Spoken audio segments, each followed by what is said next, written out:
Exciting, I'm going to share next, is that this young man, this guy right here, you can see, he got out on his bike. 6 years old. Yes. So we want to honor him tonight for our most encouraging fundraiser. I mean, this young man, how much did he raise, Donna?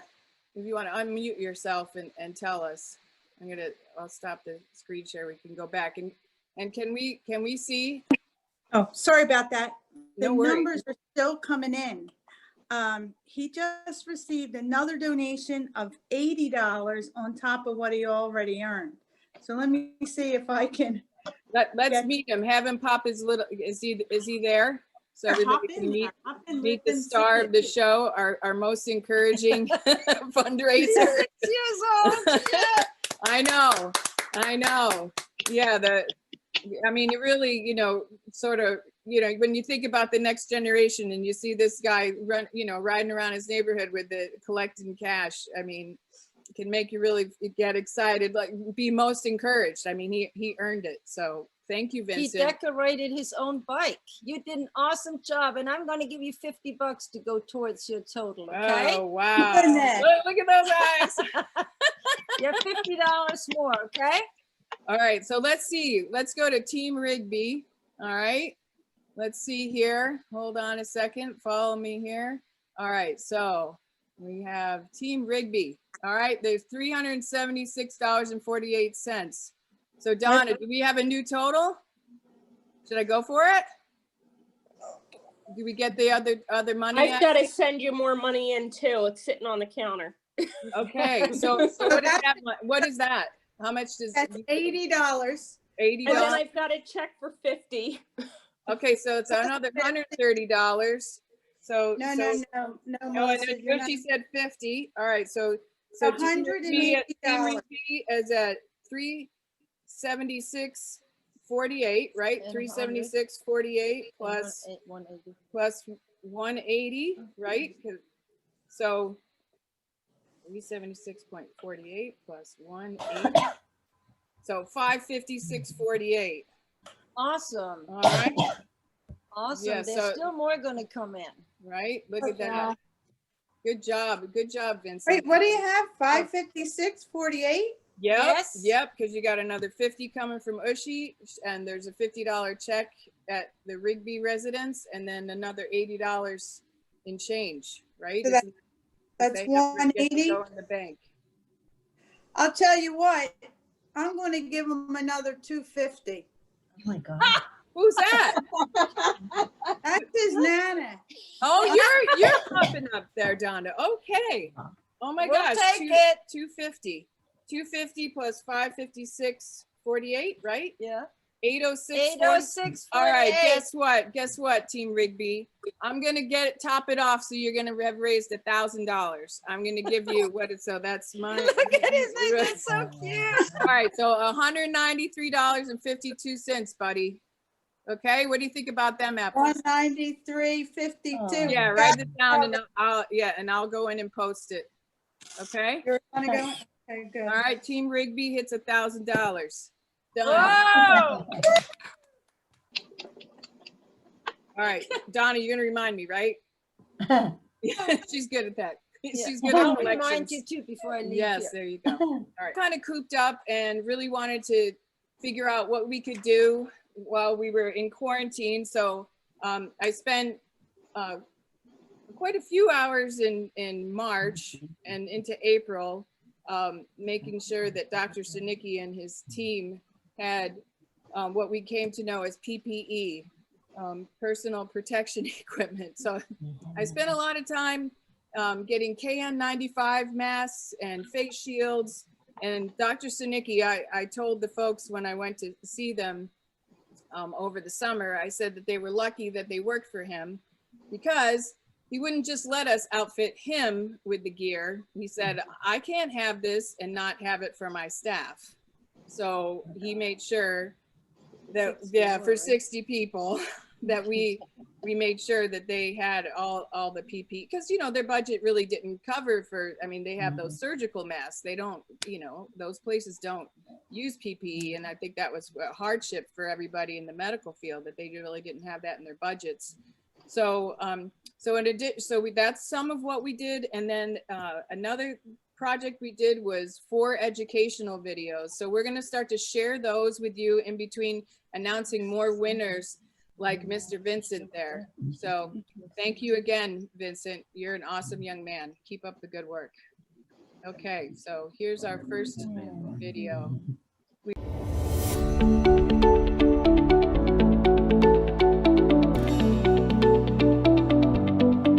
You've probably heard a lot lately about vaccines and how they are a great way to cure many diseases. In fact, the vaccine was first used in 1796. That's a long, long time ago. So now, here we are with a vaccine that works to defeat breast cancer. Yes, you heard correctly. Here's how it works. Normal healthy cells know when to grow and divide and when to rest. Cancer can be simply defined as a loss of control over cell division. Cancerous cells never rest but continually grow and divide, spreading throughout the body. They destroy the architecture of important organs and tissues, similar to weeds disrupting the organization of a garden and choking out the useful plants. Most breast cancers arise in the lactiferous ducts of the breast. These are small tubules that conduct milk from the mammary glands to the nipple. A normal lactiferous duct is an open tube whose walls are lined with a kind of cells called epithelial cells, which form a part of the duct's normal structure. Cancer develops slowly over time. The epithelial cells can accumulate mutations in their genetic material that slowly changes them and destroys their ability to rest, resulting in the beginning phases of uncontrollable growth. When they have changed enough, they grow and divide to the point where they begin to completely fill the lactiferous ducts. This is the earliest form of breast cancer, called ductal carcinoma in situ, or DCIS. It is also sometimes called stage 0 breast cancer. Eventually, the cells will penetrate the wall of the duct and begin growing in the surrounding breast tissue. This is invasive breast cancer. As the cancer spreads beyond the area around the duct, even to distant locations of the body, it has become metastatic breast cancer. As the cancer spreads, it becomes more and more difficult to treat, so it's best to identify cancer early and begin therapy as soon as possible. About a quarter to a third of breast cancers produce a protein called HER2. HER2 is considered a poor prognostic indicator, and women with HER2 breast cancer are more likely to be invasive, metastatic, and recur after standard treatments. In our next video, we'll take a look at how the immune system functions to see if it can be persuaded to fight against cancer.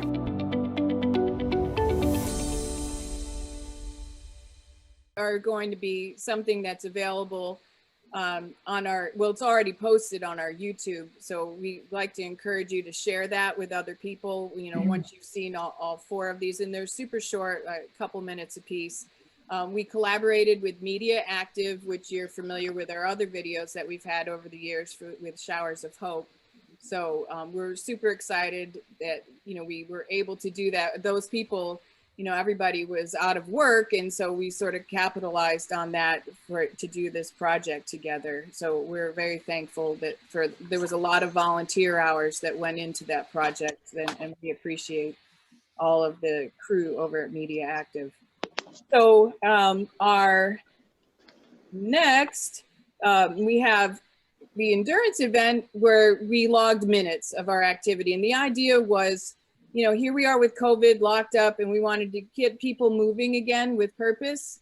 And because we couldn't have Showers of Hope, we had been exploring trying to do something virtual. So we collaborated with a company called Rallybound. And so we made this site, and you guys, a lot of you have participated in it. And so we had someone log over 8,000 minutes of activity from the start, October 15th, to the end, November 30th. So I like to give you, yes, our own Ushi Kessler, big surprise there, right? So yes, so she had 8,331 minutes, top individual. She definitely, I think, would be walking like 4 hours a day.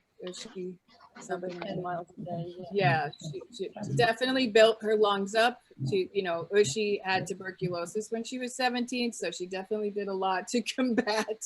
And today my feet hurt. I can really tell you that, because it's about 10 miles a day. Yeah. I did 823,183 steps. Yes. So when she talks about taking the Olympic approach to something, See, Mary, you would understand because you walked a lot. You know how many steps that is. yeah, yeah. So you're in that. Since I can't do anything like Melissa's doing here, but I can walk. So. And so I had also, some of you know, I sort of try to run the team Patients in Action initiative that we have, you know, getting us patients together to be active for this organization. And so I had to make sure that we had a decent amount of participation. So we won the most top team minutes with over 14,000. But if you can imagine here, like Ushi had over 8,000 as one person.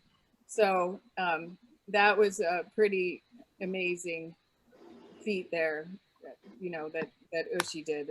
You know, when you look at what we did as a team, I think we were a 3-person team. But you should have done 24. I know.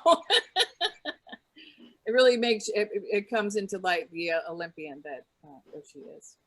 And then our most determined fundraiser, I'm going to share the screen for that.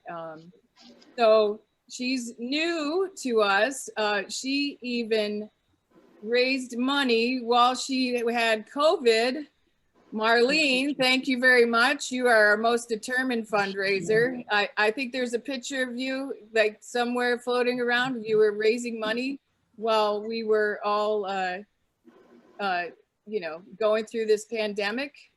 I mean, it was really incredible. I really thank you for all your efforts, and thank you for becoming a crusader of our mission. You really, it's awesome. Yeah, go ahead if you want to say something. I'd love to hear from you. If you want to unmute yourself. Here, I'm going to ask her to unmute. Yeah, so we can hear you. Can you unmute? I think, there we go. I did it, sweetheart. Is that true that you were raising money while you had COVID? Yes, I did. I was doing my Zumba and I was doing well. And then I started getting tired and I wasn't myself. And well, I took a test, found out I had COVID, and thank God I beat the beast and I recovered very well. So yeah, thank you. That didn't stop me from sitting on the computer and re-emailing my family and my friends. And so we did pretty well. Yeah, you did. Awesome. Yes, you did. Thank you. Yeah, we really, I mean, that's the go-getter spirit. Never say never give up. That Well, we I talk get my determination from my good friend Donna. There you go. She is a good example of that. If it wasn't for her, she told us about Rallybound. We had been looking at all these different softwares over the summer and nothing was really clicking. And she's like, you got to see this. I just did this and I think this would work out great. So we had quite a few meetings with them and we were comfortable and we jumped in, and I love working with Donna. Well, she kicked our butt because she kept saying we are falling asleep. What's yeah, wrong yeah, with we us? got to get going and She do kept something. saying that the whole time. You better do She's a something. great Yeah. salesperson. She gets people to do things. I know. I know. It was awesome. Yes. Well, All thank right. You're welcome. Yes, we're going to go ahead with the next video. And I hope. Can our immune system be persuaded to fight cancer?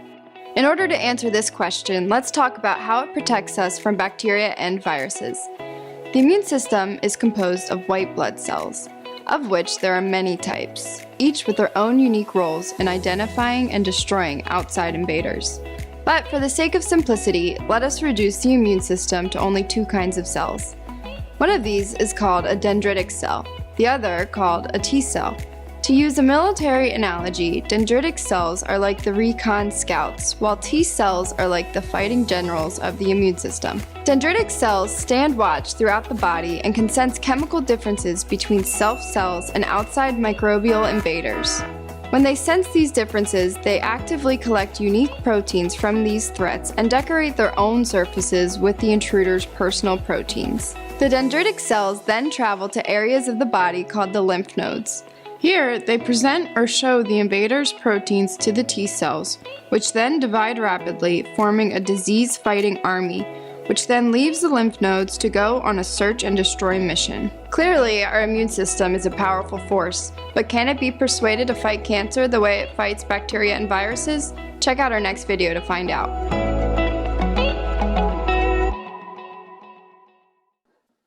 Can't you wait for the next video? I'm excited as a patient when you can really have something like this to share with people and make it simple and help them understand what is actually happening. You know, as a patient, when you're diagnosed, you're so fearful, and to be able to share with them these 4 videos as you're going to see, it's really something that reduces the fear. And I think that is so super important, to take the fear out of it for a patient. So that's what really makes me excited about this project. So on to our top individual fundraiser. So I think he could not be with us tonight. He might come later because he has Yes, to go to so yes. So he sent us a note, and I'm going to share who this person is. So for those of you who may not know, that's a name that a lot of us know.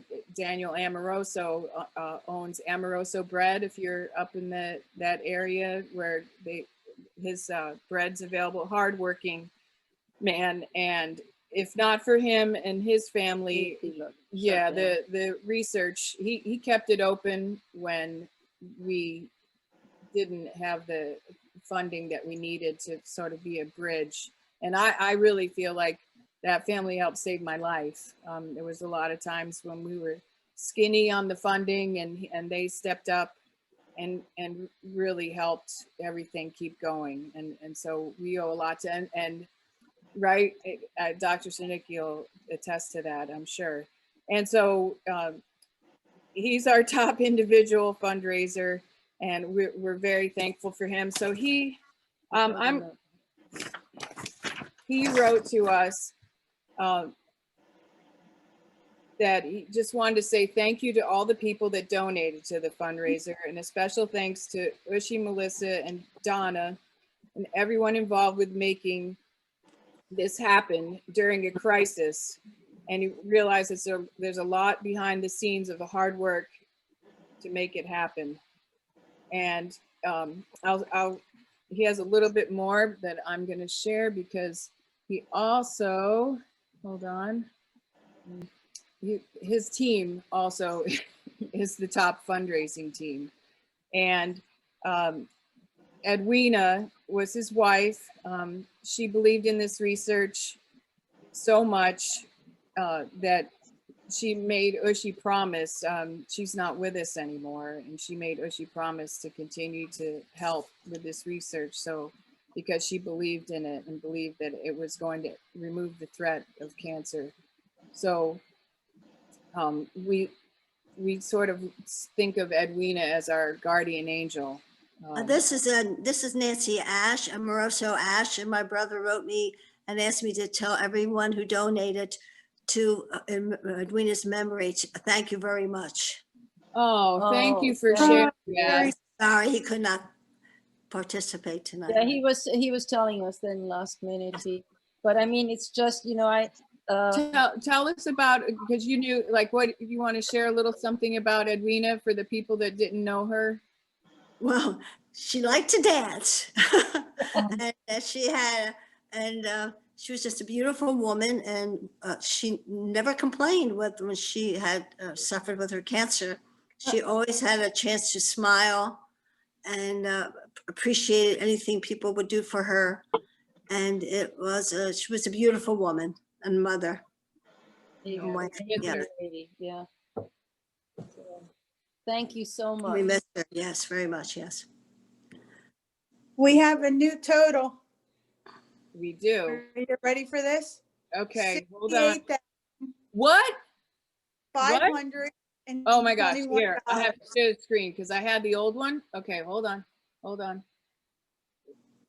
Late breaking news. And huh? Vincent, the person who gave him 50 had decided to give him 193, so he went up. I'm not sure where the other 50 was, so I didn't want to add it on to mix things up. So he's Oh my gosh. Okay, all right. So here. over his goal of Wait, it let me down. find here. Okay, so we were at 62,754 before we started, right? Yep. Everybody Refresh can see that? browser. Okay, watch this. Watch this. All right. 60, well, it was worth coming on, huh? 68,521. That's enough for over 2 patients. And some lab supplies. Ann Warlow, is that, am I Ann, saying? Yes. Thank you, Ann. Thank you, Anne. Is she still on here? Yep, she's right here. Oh, there you are. Hi, Right Anne. below us. And we also received a donation from Marlene, $50. Oh, Right, thank you. Marlene, you mailed in a check. Oh, nice. Thank you. All right. That's excellent. Okay, so let's share this next video. See the last final one here. Uh-oh. Here we go. Okay.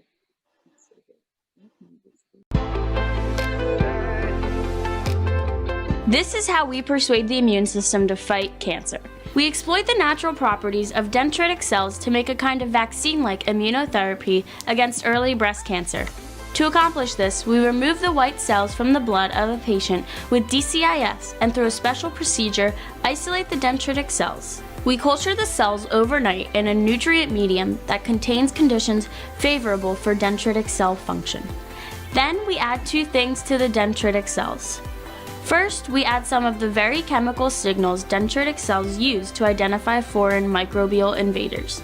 Then we add a synthetic version of the HER2 breast cancer protein. HER2 is a naturally occurring protein in the body, which is greatly overproduced by some breast cancers, marking them as abnormal. These conditions fool the dendritic cell into behaving as though it has discovered a dangerous microbial infection. These cells become highly activated and decorate their surface with pieces of the synthetic HER2 protein, just as it would have done with proteins from a microbial invader. After this has been accomplished, the dendritic cells are collected and injected back into the body of the cancer patient. The dendritic cells seek out T cells just as they would during a microbial infection, but this time they are showing the T cells a protein that marks a breast cancer cell rather than a bacterium or a virus. Nonetheless, the T cells behave identically, multiplying into an army of cells that will go on a search and destroy mission against anything bearing the HER2 protein, namely the breast cancer. So anywhere the breast cancer cells reside, the T cells will seek them out and attempt to destroy them.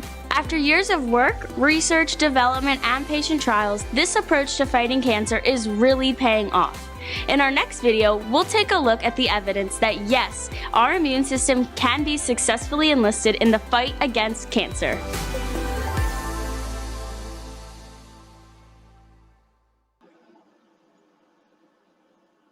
So anybody want to chime back? Oh, I'll just add, I really think those videos are fantastic. I mean, you guys really did a great job on those. They explain the situation very well, and the graphics are fabulous. I think it's just, I think Well, they're you were a big part of this being as good as it is because you gave the verbal information to our people. So you were key, and you know what you said. So thank you, because you know that they were able to take what you said and actually make it into graphics was really a huge feat in my opinion. And you know, we're very thankful for you, Gary, that you can communicate to us in layman's terms where our head and our brains don't feel like they're gonna pop off of our bodies. But so it hit the mark then, Gary? I think it did. I think it turned out better than I ever could possibly have imagined. Because I think it'd be awesome for everybody to send it out, because they always want to know what is it Dr. Czerniecki does and why and how does it work. And I mean, it's so easy to watch this. And I think then they can formulate their questions that they want to know afterwards, I think. Yeah, I think that this is a video that could be shown to patients before that are considering participating in a trial with this. So they get a simple understanding of what it is. And it would only take them 10 minutes or less to actually sit there. You know what I think I'll do? I will email the link to this to Deanna, your project coordinator. Yeah. Would she be the good person to send it to? Yeah, I think it would be useful for them to produce that for prospective patients. Personally, it's good for anybody that's been diagnosed with breast cancer, just to see where it starts, what it does, I think they were great. But I think it'd be also great because then the patient can formulate questions before you even see them.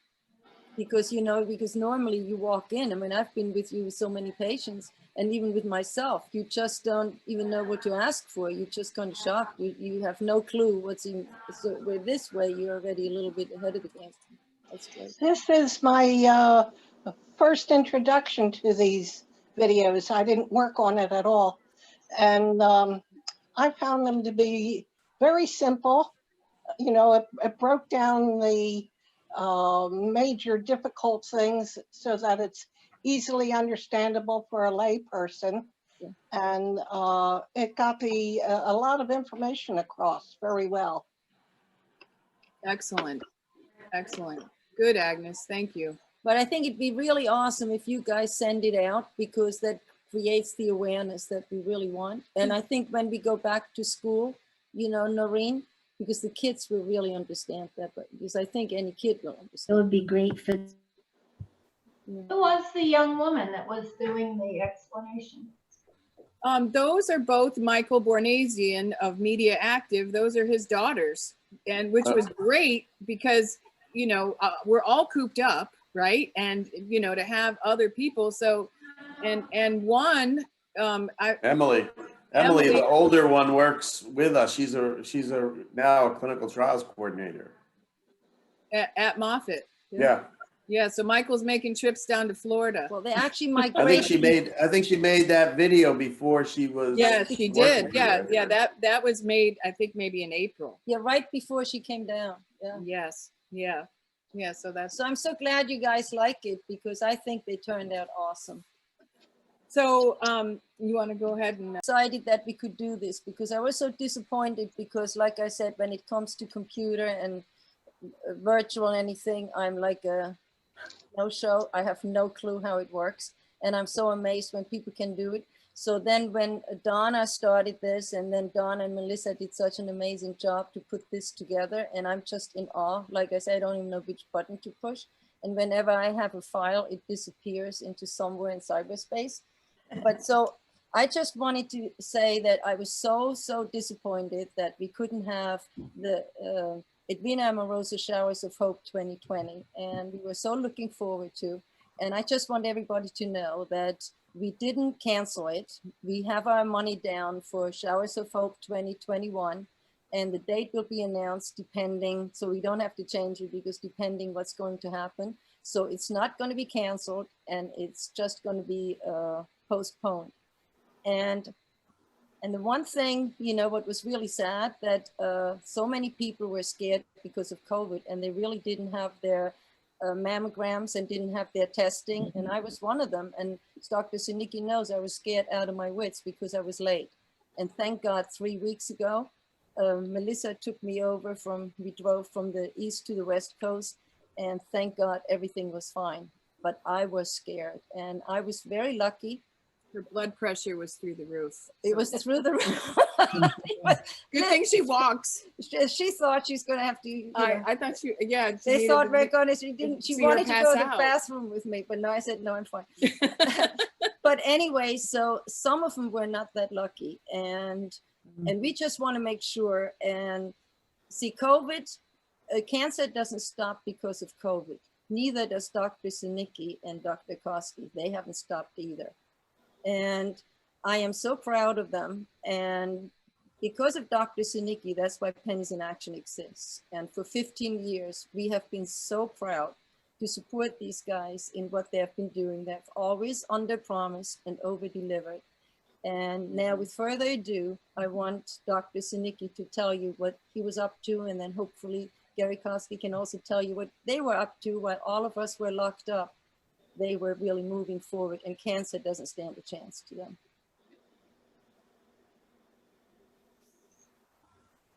So Dr. C. So, yeah, thanks, Sushi. So we kept pushing forward during COVID. It's interesting that one of the proteins that the CD4 cells make, called interferon gamma, actually would repel or knock off the COVID virus. So people that get vaccinated against that right at the time they get it, or for a couple days when their immune system gets activated from the vaccine, are actually protected against COVID at that time too. I can confer. I was exposed to my brother and sister-in-law right, because they live in Tampa, and that's where I go and stay. And I was exposed. They both had COVID, and I never got it. Yeah, I had another patient that everybody in her family had it, and she had gotten the vaccine right when they were getting it, or they were pre-symptomatic, and she never developed it. And she was convinced that it was because she got the vaccine because everybody in her house developed it. That's pretty amazing. But yeah, the gamma interferon that they make is preventing that. And then somebody in our lab is actually working on, and another collaborating lab has developed the antibody test for COVID that we can run on the serum that people give when they come in and get their immune system checked.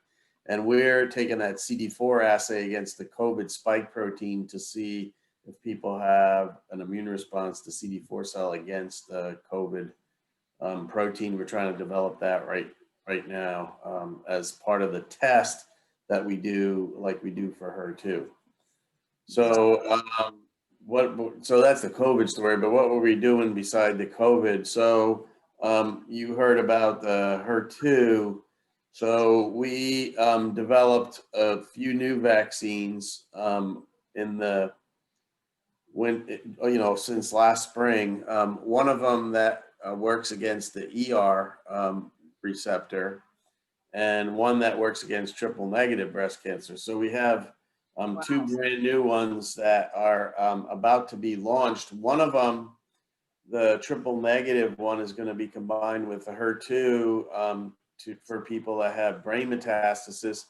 And we developed that in conjunction with another scientist at Roswell Park. And that trial should be open next month at Roswell Park, and probably February at Moffitt, where patients who have either triple negative or HER2 positive breast cancer that have spread to the brain, which is a pretty bad thing to happen. We're going to be treating them with a combination vaccine that works against something that's on triple negative called HER3, which is a relative of HER2. And we have another one that's going for people that have spread to their spinal column or the CNS, what we call the central nervous system, the fluid around the brain, which is also very devastating. And that's also going in as a combination of the dendritic cells pulsed with HER2 protein, like you saw in the video, and its cousin HER3, because HER3 protein seems to be highly expressed on the cells if they go to the brain or the central nervous system. So those two are working, and we did this in mice. And when we combined the two, if we only gave a HER2 or we only gave a HER3, it never cured the mice. But if we alternated them, and just 4 treatments, very low doses, it cured the mice of central nervous system tumors. In fact, the neuro-oncologist who did that couldn't believe that. He'd been working on this for 10 years with radiation and all kinds of chemotherapy drugs, and he could never cure one of these mice. And we were able to cure about 80% of them with just a couple of these shots going in the brain. So that's the basis of these 2 new trials. Beside that, we have a trial with the HER2 and HER3 for people with early triple negative breast cancer that we're going to be using prior to chemotherapy, because for triple negative, the only thing that we can give patients is chemo. And so we're driving the immune response first before they start chemotherapy. Then they get chemotherapy, and they're going to get chemotherapy with vaccines all the way through, because it restores their immune response and helps to go after the cancer, with the goal of that being the first one, but we will then eliminate the chemo as we move that forward. For the HER2 patients, we are starting a trial that's been approved to avoid chemotherapy, just using the cells alone and the anti-HER2 antibodies Herceptin and Perjeta. These are people who have larger tumors. We're going to treat them with just the cells and the antibodies that they normally get for 6 weeks before they would get chemo, so we can determine if they respond without even getting chemotherapy. But the chemotherapy that they're going to get is a watered down version. So what Melissa got is, she could probably tell you, is pretty heavy dose stuff. Yes. We're only giving a mild chemo in this trial, weekly Taxol, and it's only being given because the medical oncologist insisted they needed something in case somebody had some residual disease. But we're doing an MRI first before they start the Taxol, so that we would know if they responded just to the therapy alone, because the next version, chemo will be gone completely. So that one's an exciting one. And then the newest one is for ER positives, because Ushi's been bugging me. Yes, 15 years I'm waiting. ER positive. So we have, we've discovered a series of little peptides like you saw for HER2 against the estrogen receptor. Now, it turns out that a lot of people become resistant. You take anti-estrogen pills for years. Some people are taking it for 5, 10, 15 years. 8. I did 8. But in people who have estrogen receptor tumors come back, especially if they're on anti-estrogen, it turns out their receptor learns to beat this by mutating itself. And so there's a couple of known mutations that people have found in the estrogen receptor that help it become resistant and become sort of self-proliferating on its own without even needing estrogen. And they're standard from person to person. And so there's about 15 different mutations that happen, and it's only in one little peptide in each of those people. And so we made a synthetic version of each of those mutations And then we showed them to healthy people's immune response. And wouldn't you know that their immune response recognized that one change in the peptide of the receptor and creates an immune response against that. So we are creating for people who have metastatic ER positive breast cancer, who really have not all the therapies that they really should. We're developing an immune therapy, which is a combination of the dendritic cells, plus we're going to grow up their T cells and give them back against these mutations.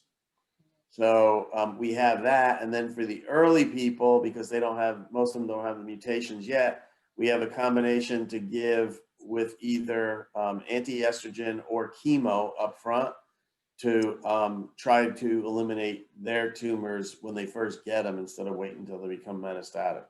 So those are all the trials we've done since COVID started in April. So we've been pretty busy, and we're going to be busier since.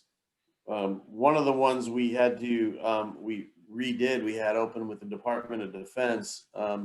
We're now about halfway through a trial where we're preventing recurrence in people who have HER2 breast cancer. So there were 17 or 18 patients who got vaccines that had residual cancer. There's a few of them that I saw on the call here. Melissa was one of them, but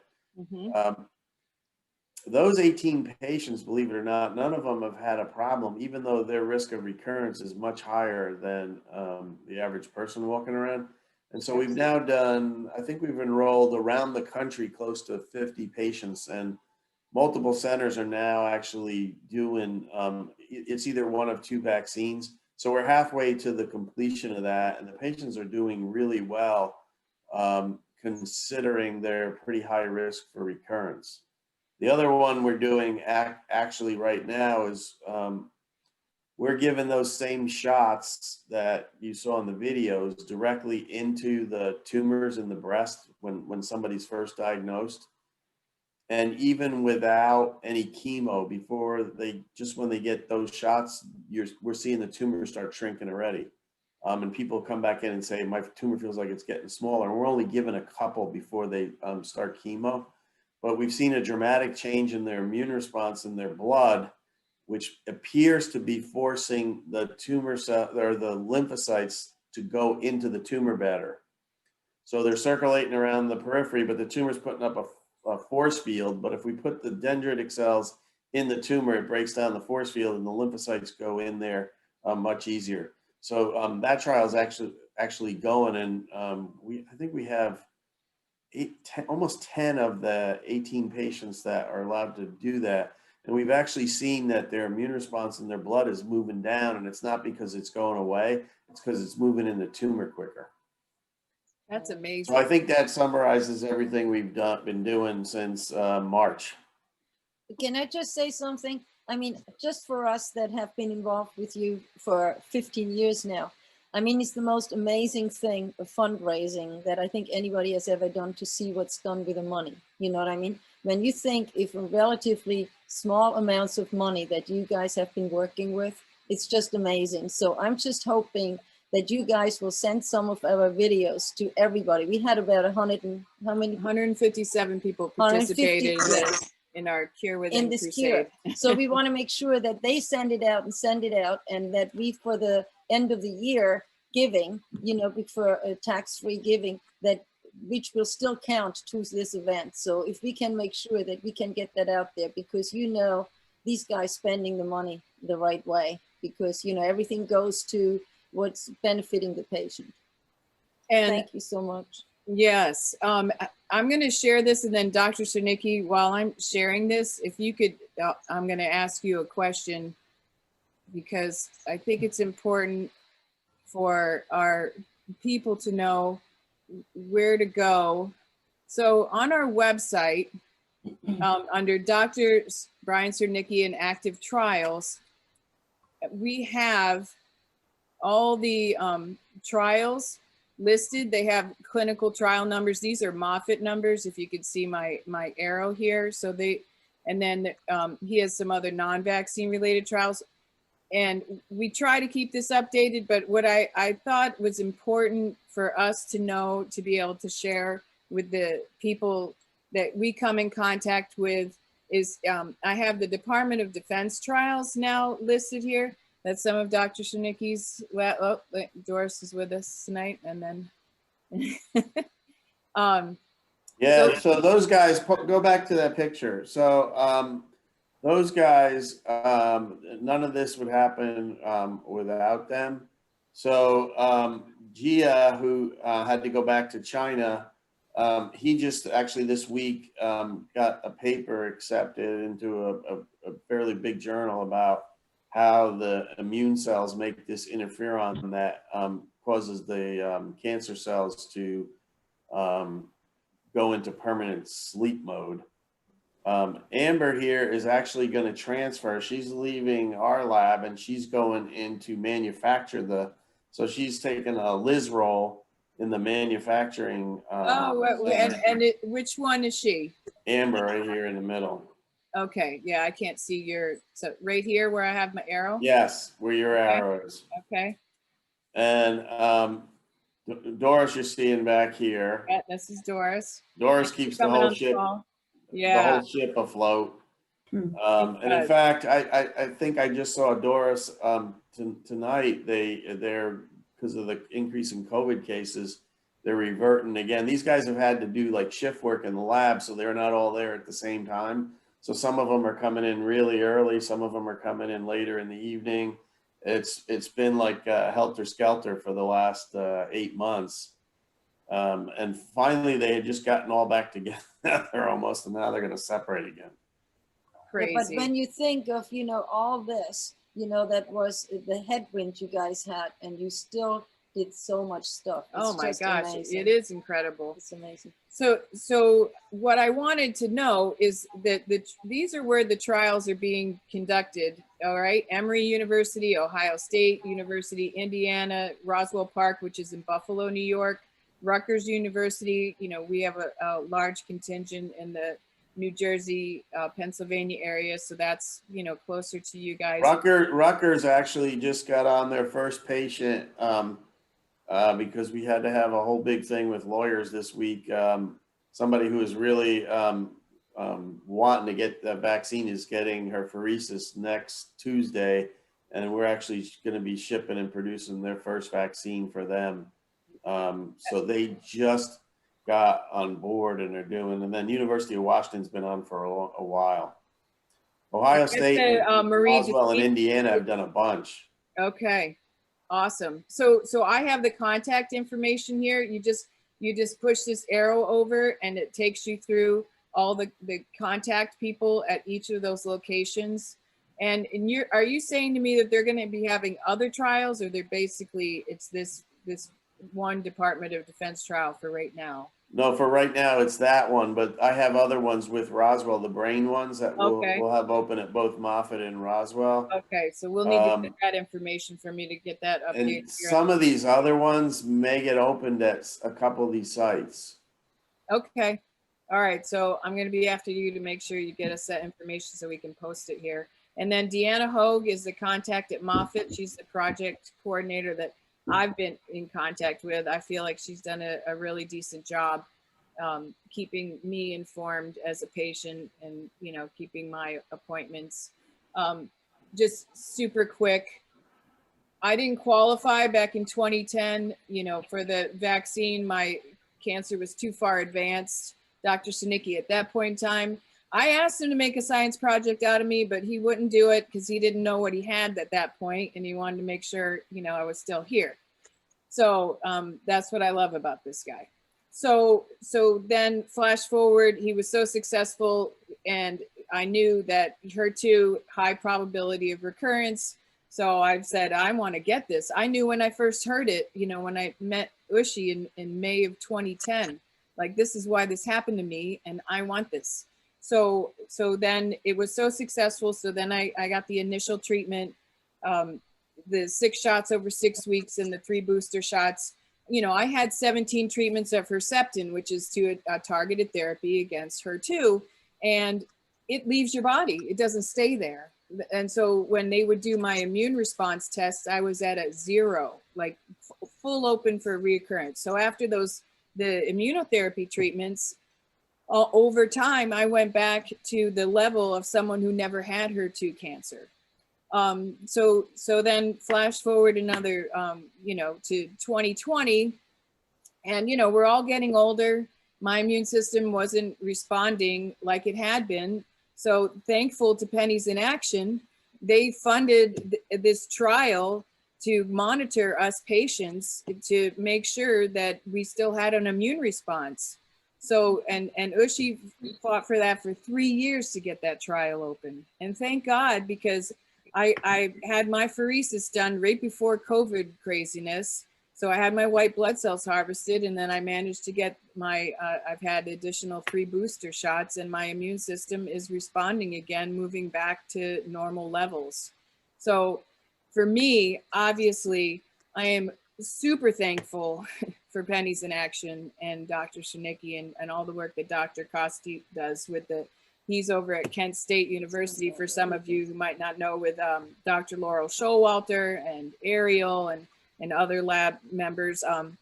I made a funny post with Dr. Showalter that she's a real live Captain Marvel. She sort of looks like her. So please check out our YouTube. There's a great videos that we keep adding there. We're really building our YouTube channel at Penniesinaction. And you can find that link on our website also. But I wanted to hold this to an hour. So I just want to hear from Dr. Koski what you guys did while you were locked up, and also what you will need. Because the big thing is that I think most of you have been with us for a long time, and you know that funding is, if we don't have funding, it doesn't move forward. And what we at Penniesinaction are doing is the beginning, when the funding isn't available yet. So we are kind of a bridge program all the time to keep the endless flow going with the research. So Gary, if you could just please bring us up to speed a little bit. Okay, I'll try. Sorry, I didn't ask you that earlier. That's okay. But well, the thing, I'm currently working with Brian on the DoD grant. Those clinical trials he described. There's also a kind of a science component to that too that I've been doing, where we're trying to look for combinations of the dendritic cell vaccine therapy with certain small molecule inhibitor drugs, things that wouldn't be as nasty as chemotherapy, that could, kind of leverage the effectiveness of the vaccine. And we've got a few papers published in the last year or so, and I won't go through all of that. I'll just add that 2 of the real important discoveries that Brian has made, that he's kind of alluded to, is first, he's bringing on all these other antigens besides HER2 online, HER3 and the estrogen receptor peptides. And also he's managed to actually work out all the bugs on an idea we had like way back in 2008, I think, about giving the dendritic cells straight into the tumor. The first time we tried that, it wasn't working very well, but I think we kind of figured out we weren't using enough dendritic cells. So he's got that problem solved. And the thing I wanted to point out is this opens up a whole new categories and lines of directions that we can take this, because if we've got more target antigens, we can start moving outside of breast cancer. Okay, because when you look at the combination of HER2 and HER3, now not only can we start looking at triple negative breast cancer, we can start looking at other carcinomas, lung cancer, pancreatic cancer, prostate cancer, bladder cancer, stomach cancer, colorectal cancer, etc. And one of the things I've been trying to do is sort of position us to start, at least in mouse models and in some preclinical work, to look at these other tumor types. We've actually been trying to do this for a while. A few years back, Brian McDivitt was kind enough to give us some seed money, about $25,000, to start looking at pancreatic cancer. And that was something that Lori was spearheading. And one of the frustrations we've had with this COVID situation is that Lori had written up a really, really nice grant that we were going to submit to the American Cancer Society. And I was going to try to get Lori her own independent money. Unfortunately, because of COVID, the American Cancer Society was bringing in so little money, they stopped giving out grants, you know, and that was really kind of devastating towards us, because she really brought forward this project all on her own, and she really had a strong grant proposal, and that's kind of too bad. Excuse me? How much did she need? Oh, I mean, no, she was applying for money that would be like you know, like $160,000 a year for 4 years. I mean, a lot of money we were hoping to get from American Cancer Society. You know, but she got where she's going just with $25,000. I mean, she really did a nice job. But we're positioned to possibly be looking into pancreatic cancer. Another thing that I wanted to get into too, when I was hoping to maybe get a little bit of a small amount of funds from you guys, was to start looking at head and neck cancer. Okay, wow. Because that's another thing where HER2 and HER3 would make good target antigens. And another thing too, it would really play into this idea of injecting the dendritic cells straight into the tumor, because not all tumor types are going to be easily anatomically accessible to be able to inject that in. But head and neck cancer, you know, it's like, you know, throat cancer, tongue cancer, all the things that happen in the head and neck, those are accessible. And that would be a really great application for this new way of giving vaccines. So one of the things I wanted to do was to purchase a number of human head and neck cancer lines, a mouse line as well, so we can start doing some mouse models and develop preclinical data and preliminary data to, you know, then apply for federal funding. And how much are those peptides? They're peptides.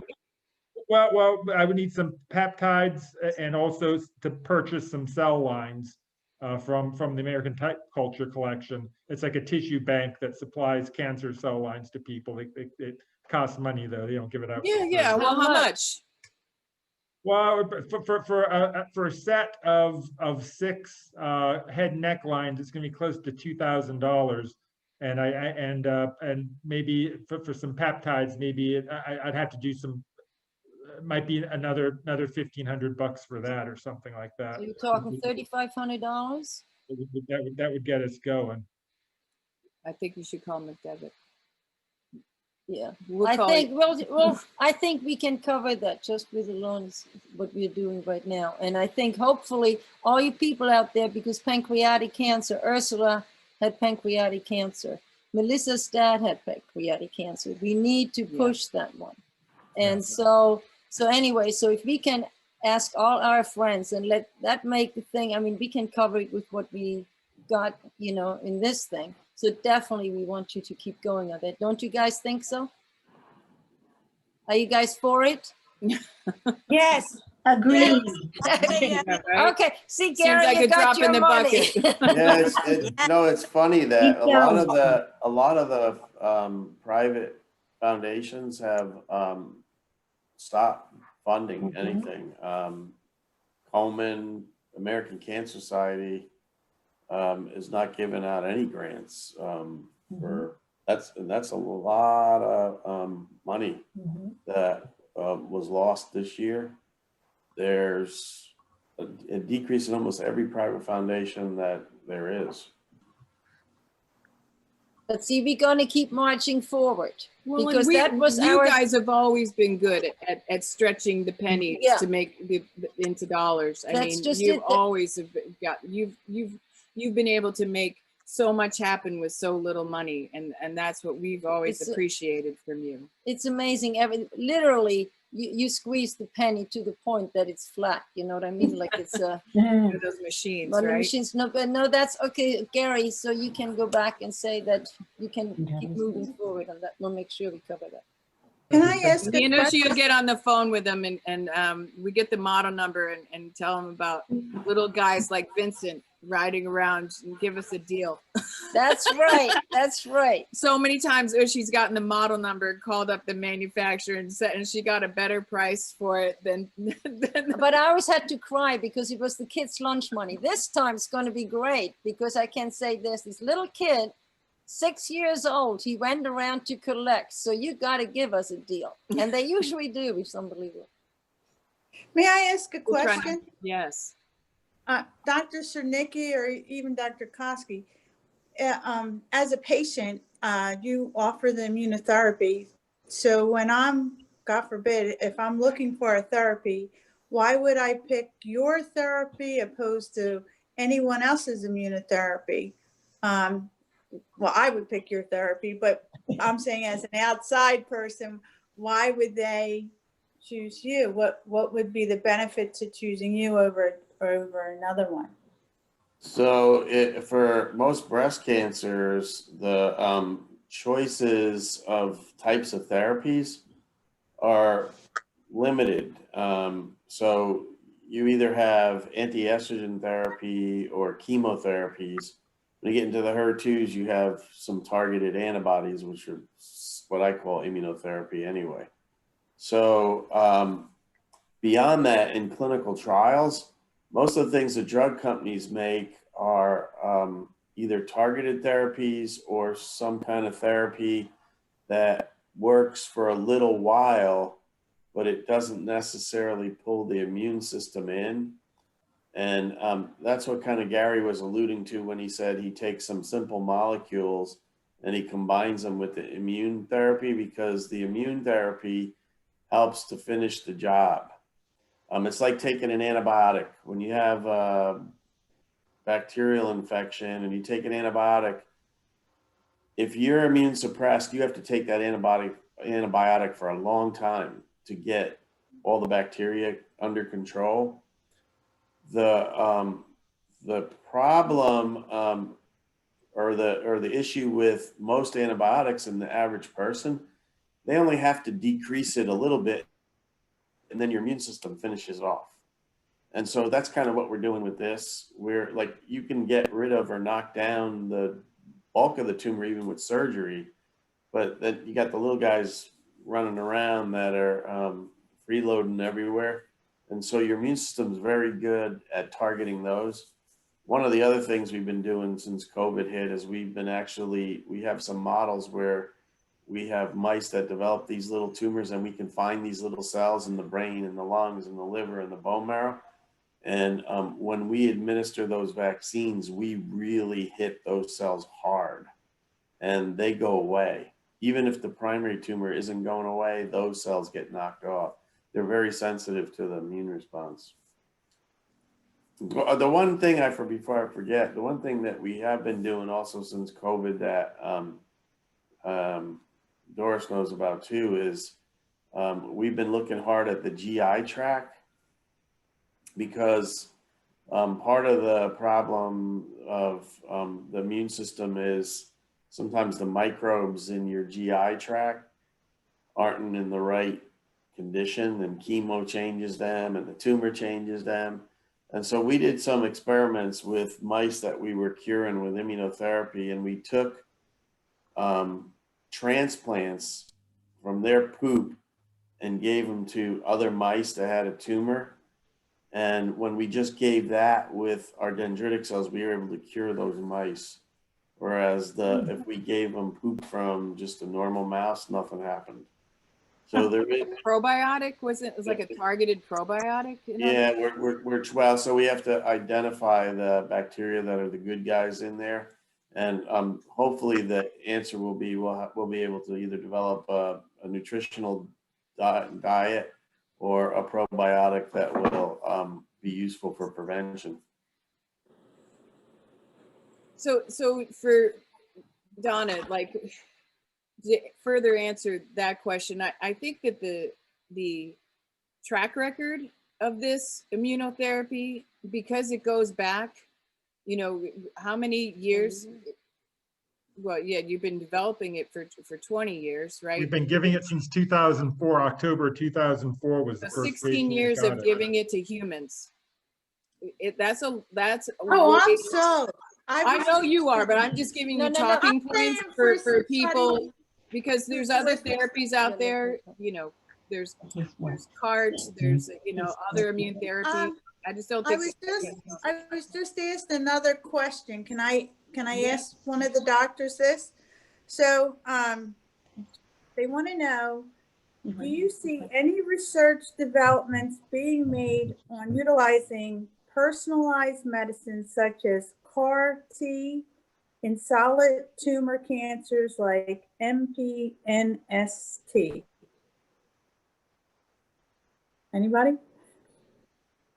Yeah, so the whole personalized medicine thing is to target pathways that are activated in a certain cancer. Again, the issues with most of the targeted therapies is they only reduce it somewhat. The cells find another pathway to beat it. So most targeted therapies haven't really gone that well as far as curing people, but they're if used with immune therapies, they may be more effective. As far as the CAR T cell, what you're talking about is creating a cell that does not exist in nature. So you're fusing an antibody with a T cell, and that cell doesn't really exist in nature. It works very well with lymphomas and leukemias because they all have the same receptor on them. So you could target that, but there's a lot of unwanted side effects from creating a cell that doesn't exist. So toxicity is a problem with those, but they do work in certain kind of lymphomas and leukemias, but they have not worked in solid tumors, the kind that we're talking about as of yet by themselves. Thank you. And we know our toxicity is very low, if any. I mean, there's, to me, I feel like it's no toxicity. But, you know, from my experience and my exposure over the years I've been involved with this, you know, no patient has, that I know of, you guys could better speak to that, has been toxic over the dendritic cell immunotherapy that you have. Yeah, the safety profile for it is pretty low, pretty good for the years.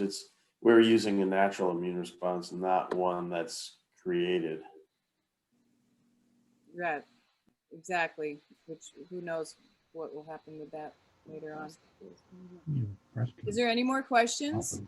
So we have a special video to end with. If there's isn't any more questions from Jessica Page, she has a nice message for us. Hey guys, this is Jessica Page.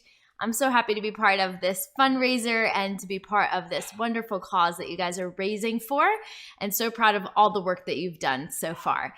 Donna Young invited me on to share a very special song with you guys called Warrior. It's all about unleashing the warrior within, and I think it's absolutely appropriate for what we're fighting for. Hope you enjoy it.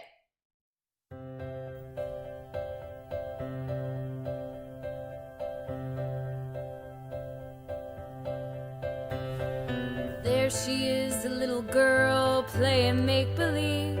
Will she be an astronaut, a doctor, or a chief? She dresses up her Barbie dolls with makeup and a purse. Will she be a bodyguard or a registered nurse? She can be anything they told her, anything they said, and she believed them. They told her she's a warrior. She's a warrior. Warrior.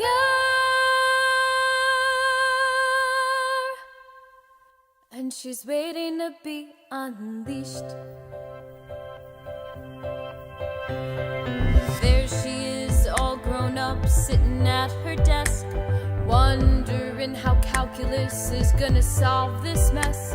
She fixes up her makeup at the back of the room, wondering when the boys will ever get the clue. Her childhood dreams, they start to dim. She's finding it harder to let the light in, and when you ask her who she wants to be, she shrugs her shoulders 'cause she lost her individuality. She forgot that she's a warrior. She's a warrior. Warrior. And she's ready to be unleashed. a warrior. Don't mess with her. She's got a fire that's igniting deep inside of her.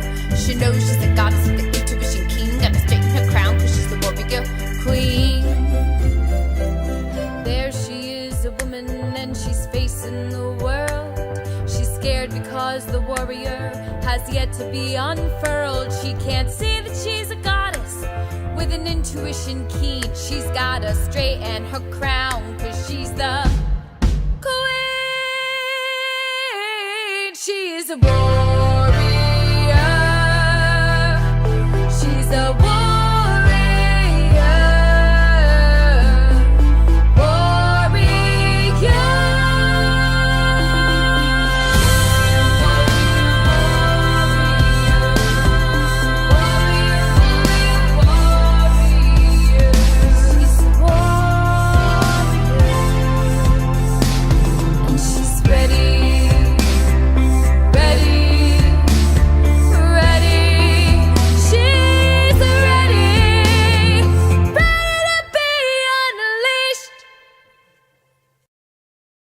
I'd like to end with, so you guys can see the site, and we're gonna keep this open. Yeah, we're gonna for donations, we're gonna keep it open till the end of the year because there's gonna be the year-end donation, tax deductible, for the end of the year.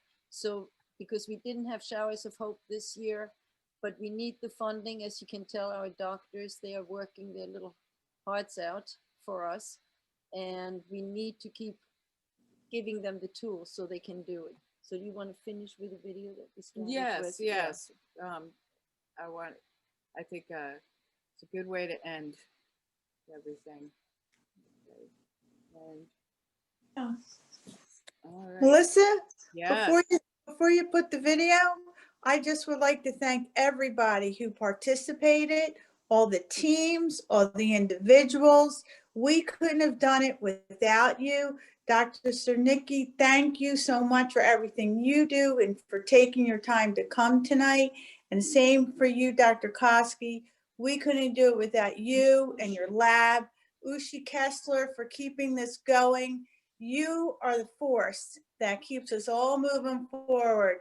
And as a team, we can conquer anything. And I just want to say thank you to the 157 people who joined us with this. I'm sorry they all couldn't make it tonight. I hope they take a chance to watch this video on YouTube. But again, we can't thank you enough. And without your support, we have nothing. So for that, I say thank you. I applaud you and have a wonderful night. And hopefully 2021 blesses you with all great things. So thank you very much. Yeah, thank you. Thank you you for your so support. much, Donna. Without you, nothing would have happened because I was asleep during this year. And you really kicked us in the butt, which is awesome. Want to thank everyone again. Donnie did a great job thanking everyone for attending. We learned a lot, and we're hoping to do many more of these over the next coming years, since this seems to be the world we're living in. There you go. I would just like to say thank you. This is Doris from Dr. Czerniecki's lab. And I would just like to thank you all because your support of the lab is phenomenal. And we've been able to get some wonderful equipment that has allowed us to be extremely productive. And I want to thank you. It's much appreciated. You're welcome, Doris. We got a good laugh over whatever it is that you needed for the mouse poop. How much was that piece of equipment? 35,000? How much? 35? Yeah. I go big. No, I but thought, obviously important. But I thought was funny when Dr. Czerniecki said he needed a freezer for the poop. Oh, freezer. yeah. Is that fridge, the freezer? Yeah, it was a poop freezer. Yeah. It has to be its own. Yeah, well, I mean, it makes sense. I wouldn't want anything else in mine. I mean, if that was what was in there. And I want to thank Melissa because she's unbelievable. And also as a friend, she has been amazing with me. She has chauffeured me back and forth to Dr. Czerniecki here in Florida. And she has done this, and the two of them, Donna and Melissa, unbelievable, because you know. And Noreen too. Noreen helped us with the editing. Oh, yes, Noreen, our school teacher here. I mean, Kept our English straight. she Yeah. kept the English straight, but everybody, and Dr. Czerniecki and Dr. Koski and Carol Gukoski, who has all her friends, you got so many of them involved. And Anne, oh my God, thank you so much. You have supported us for so many years. And I mean, you know, well, Dan, you know, Yes, I'm here. yes, but it was just, I don't know if you were here when I said that we didn't cancel the Edwina Amoroso Showers of Hope. We just postponed it, and we already have our money down on the Showers of Hope 2021. So, but anyway, so thank you so much, Dan. You have helped us so much, and I found all kinds of pennies, because every time I find a penny, you know, it's Edwina throwing it in front. I found a penny today sitting outside my car when I left work. So I guess she was saying hello to me. I'm sure she does. She does it all the time. And even no matter where I walk, I find, today I found a penny in Dunkin' Donuts. There were two, but I didn't want to be greedy, so I threw the other one into their tip jar. People think that I was going to steal their money. But anyway, thank you guys so much. And Jeanette, and you know, who else? I can't see who else is there. Janet, yeah. And Kathy. Lisa. You know, we are so excited that you stuck with us and stick with us through this. And please tell everybody about it, and please share those videos, because the more people understand what the cancer does and how Dr. Czerniecki and Dr. Koski can get rid of it, the more they're going to help us. And it's interesting when Dr. Czerniecki said that right now all the other organizations, they are not giving much funding, because we have from day one have said we just got to keep this moving, even if it's just a little bit, because as soon as it stops and they lose their people, that's the end of it. Because you can't just start over again. It has to, these teams have to stick together. So again, thank you so much. And we'll do more of this, and we'll get better and better at it, because we are not spending much money at it. So it's amateurs. but so, you know, and any ideas you guys have, please let us know. And thank you, thank you, thank you. Thank you all. And Dan, I miss my hugs. Because I'm in Florida. I'll send you one. I'll email it to you. Okay, thank you. I'm looking forward to it. Okay, thank you again, everyone. Thank you. Thank you. Take care. Take care. And Gary, we'll get in touch with you, okay? Yeah. Okay, Happy thank holidays. you. Have a Happy Merry holidays. Christmas. Happy New Year. Bye-bye. Happy New Year. Happy holidays. Be safe. You Thank too. you, you too. Everybody be safe.